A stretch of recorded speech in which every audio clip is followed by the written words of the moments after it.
The morning sun glints off the wings of a Zero fighter as Lieutenant Yukio Seki climbs into his cockpit for the last time.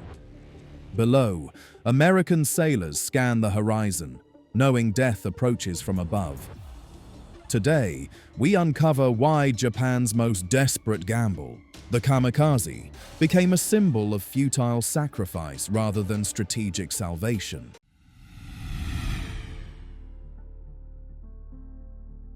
By October 1944, Japan's empire was crumbling. We need to understand just how desperate their situation had become to grasp why they turned to such extreme measures. The Allies had recaptured the Philippines, shattered Japan's carrier fleet at the Battle of the Philippine Sea, and were steadily advancing across the Pacific. Every month brought American bombers closer to Japan's home islands. The once mighty Imperial Navy was reduced to scattered remnants, its veteran pilots long dead in the azure waters of the Pacific. Admiral Takejiro Onishi faced an impossible equation. How could Japan's remaining 300 aircraft hope to stop the massive Allied fleets approaching their shores? Conventional attacks had proven woefully inadequate. American combat air patrols and anti-aircraft defenses were simply too effective. Most Japanese pilots never even reached their targets, let alone inflicted meaningful damage. It was then that Onishi proposed something unprecedented in modern warfare: organized suicide attacks. The Japanese called them Tokubetsu Kogeki Tai, or Special Attack Units.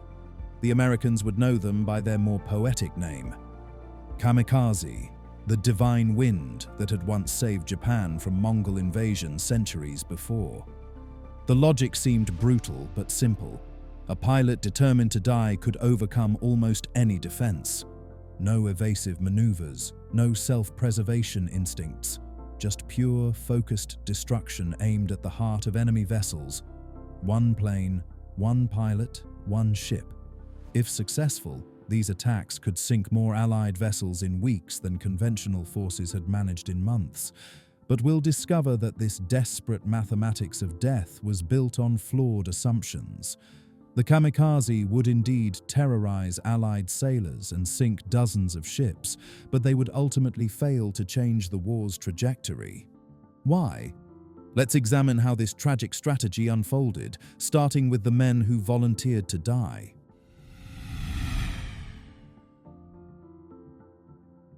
Creating an army of willing martyrs required more than military orders. It demanded a complete transformation of how Japan approached warfare and death itself. The recruitment process reveals the complex psychology behind these missions. Contrary to popular belief, most kamikaze pilots weren't coerced. Many volunteered, driven by a potent mixture of patriotism, desperation, and cultural conditioning. We see university students, barely out of their teens, stepping forward alongside veteran pilots who had witnessed Japan's military decline firsthand. Training these men required a delicate balance. They needed enough skill to reach their targets, but not so much time that resources were wasted on elaborate preparation. Most kamikaze pilots received just enough flight training to take off, navigate, and dive. Landing lessons were obviously unnecessary. The average training period was reduced to just 40 hours of flight time, compared to the 200+ hours American pilots received. But the psychological preparation was far more intensive. We find evidence of elaborate ceremonies designed to steel the pilots' resolve. They would write farewell letters to their families, often expressing duty rather than enthusiasm. Many spoke of sacrifice for the emperor and their homeland, but personal accounts reveal complex emotions: fear, determination, and sometimes doubt. The military brass understood they were asking for something unprecedented.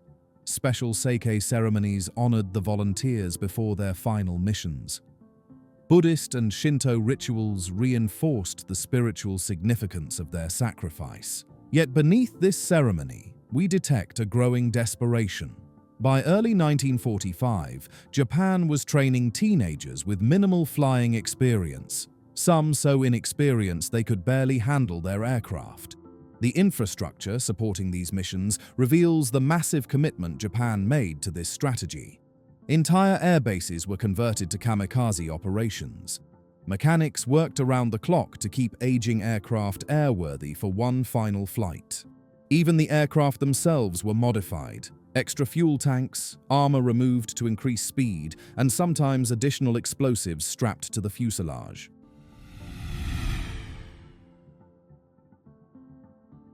When the first organized kamikaze attacks launched on October 25, 1944, they achieved something conventional.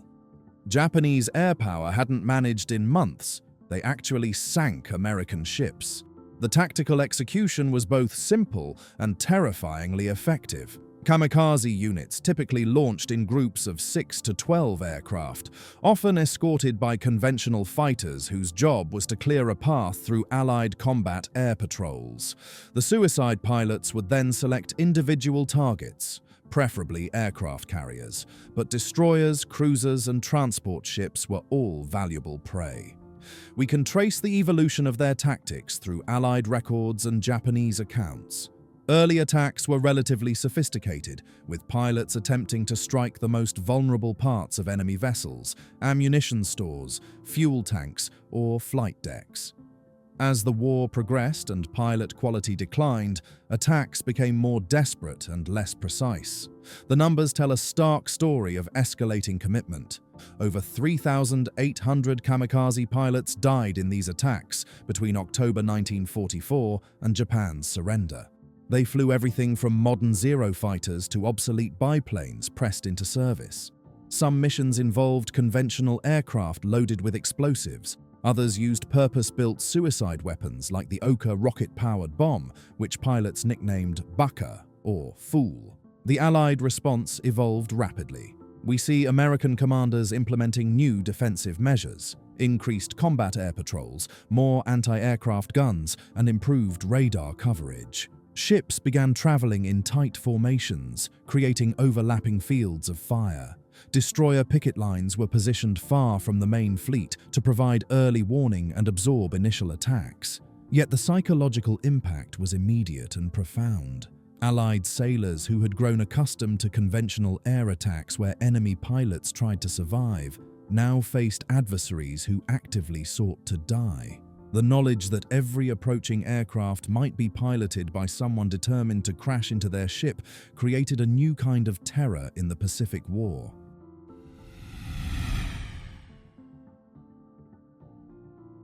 The ledger of kamikaze warfare reveals a strategy that was simultaneously deadly and doomed. While these attacks inflicted significant damage on Allied forces, the mathematics of attrition worked decisively against Japan. Let's examine what the kamikaze actually achieved. They sank 47 Allied vessels and damaged 300 more, a substantial toll by any measure.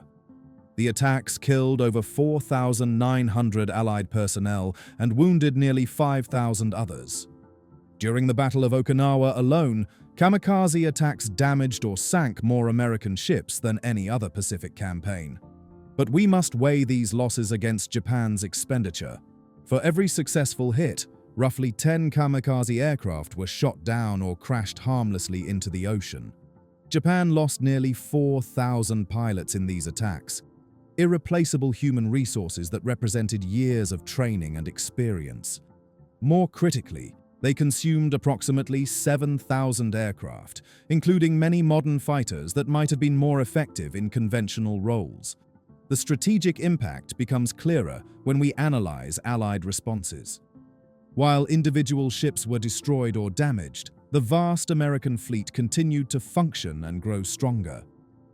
American industrial capacity meant that every sunken destroyer could be replaced by 3 new ones within months.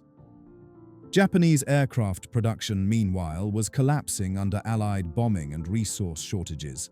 We find that kamikaze attacks actually accelerated certain Allied innovations. Improved radar systems, better anti-aircraft weapons, and new tactical formations all emerged from the need to counter suicide attacks. The US Navy's experience fighting kamikaze contributed to air defense systems that would serve American forces for decades. Perhaps most tellingly, despite their psychological impact, kamikaze attacks never delayed a single major Allied operation. Okinawa was captured on schedule. The planned invasion of Japan proceeded with preparation. The strategic bombing campaign continued unabated. Japan had traded thousands of lives and irreplaceable aircraft for tactical victories that had no strategic consequences.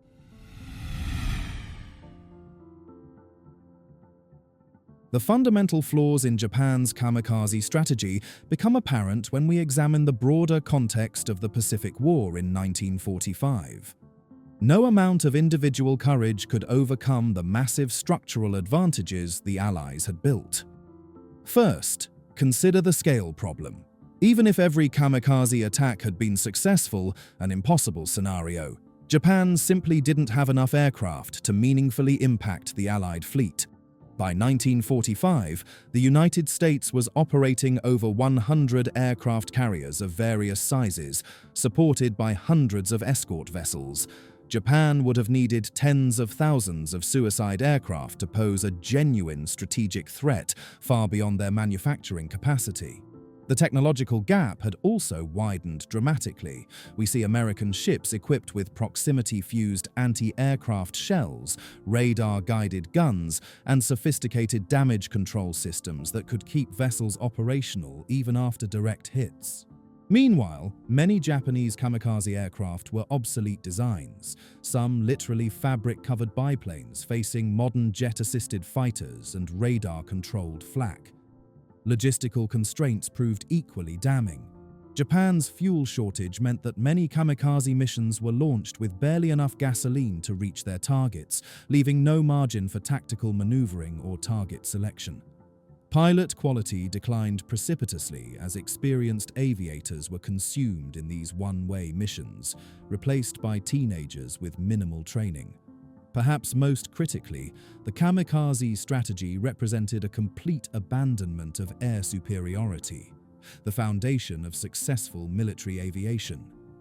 By committing their remaining aircraft to suicide attacks, Japan forfeited any chance of protecting their home islands, supporting ground forces, or conducting reconnaissance.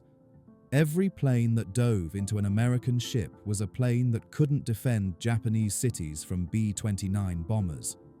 We also observe that Allied intelligence had largely broken Japanese communication codes, giving American forces advance warning of many kamikaze operations. This allowed them to position defensive assets and prepare countermeasures, further reducing the attack's effectiveness while maximizing Japanese losses.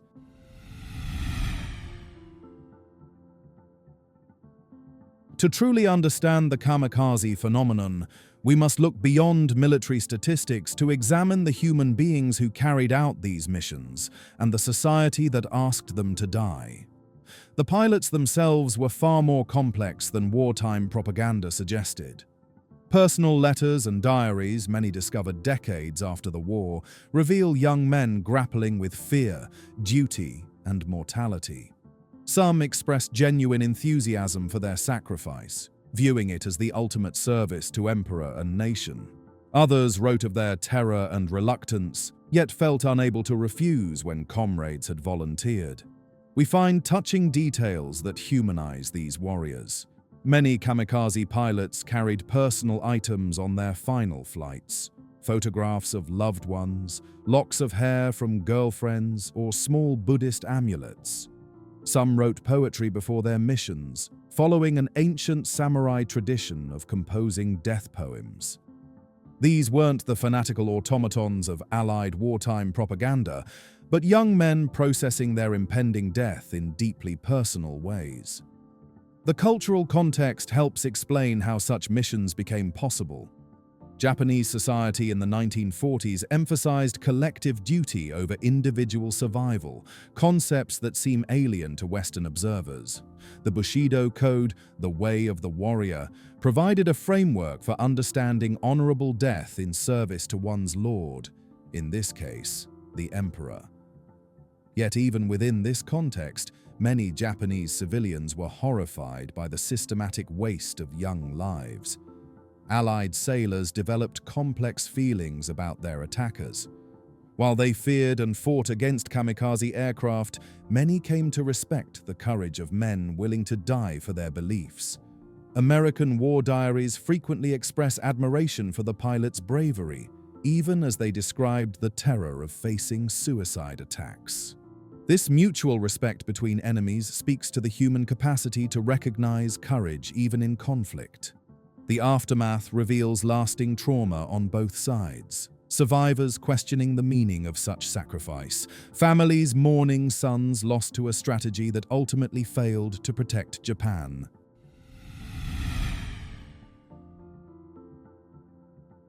The kamikaze attacks left profound imprints on military thinking, international relations, and cultural memory that persist today.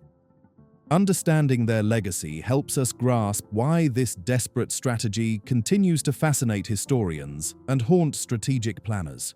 Military analysts have studied kamikaze tactics extensively, not to replicate them, but to understand their limitations. We see how the attacks influenced post-war American naval design, improved compartmentalization, better damage control systems, and enhanced air defense capabilities all trace their origins to lessons learned fighting suicide attacks. The experience also shaped American thinking about asymmetric warfare and the challenges posed by enemies willing to die for their cause. Modern military ethicists continue to debate the kamikaze phenomenon. Some argue these attacks represented a war crime, the deliberate blurring of lines between combatant and weapon. Others contend they were legitimate military tactics, no different from other forms of self-sacrifice in warfare. This debate has taken on new relevance in an era of suicide terrorism and asymmetric conflict. In Japan, the memory of kamikaze pilots remains deeply controversial. Some view them as tragic heroes who sacrificed themselves for their homeland. Others see them as victims of militaristic propaganda and authoritarian manipulation. The Yasukuni Shrine, which honors Japan's war dead, including kamikaze pilots, continues to generate political controversy both domestically and internationally. Perhaps the most important lesson concerns the limits of suicide weapons in strategic warfare. The kamikaze demonstrated that individual acts of tremendous courage and sacrifice cannot overcome fundamental imbalances in resources, technology, and strategic position. Desperation can inspire remarkable tactical achievements, but it cannot substitute for sound strategic thinking and adequate resources. We also observe how the kamikaze experience shaped Japanese pacifist sentiment after 1945. The massive sacrifice of young lives for a cause that ultimately failed contributed to Japan's post-war rejection of militarism and embrace of constitutional pacifism. The divine wind that was meant to save Japan instead became a monument to the limits of sacrifice without strategy. These young men's courage deserves remembrance. But their tragedy reminds us that in war, desperation alone cannot triumph over reality. What other last stands have changed history's course? Let us know below.